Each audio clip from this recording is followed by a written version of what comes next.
V nádrži Domaša sa rybárovi z Bardejova podarilo uloviť rekordného sumca.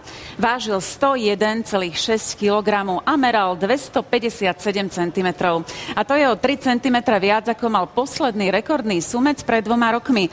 O tom, že je to dravá ryba, sa rybár presvedčil na vlastnej koži. Počas hodinového boja na ňo ryba zaútočila a pohrízla ho. Rybárom na Domaši sa podarilo chytiť obrovského sumca. 4 chlapí mali problém rybu dostať z vody na breh. Merala 257 cm. Dá sa povedať, že je prekonaný rekord Domaši.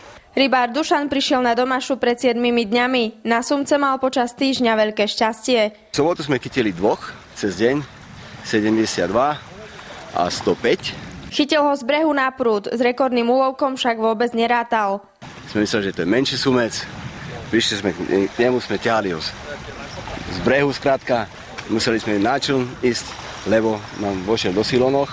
S rybou zvádzal hodinový boj, počas ktorého sumec na ňo dokonca aj zaútočil. Šťakol ma po ruke a po nohe. Tu sú výsledky. Rybár plánuje hlavu z rekordného sumca vypreparovať. S mäsom sa chce podeliť s priateľmi a pripraviť z neho rôzne špeciality. Rozdielime ju, niečo zaudíme, niečo ugrilujeme. Partia bude veľká, oslavíme to. Z Domaše pre televíziu Katarína Hreháčová.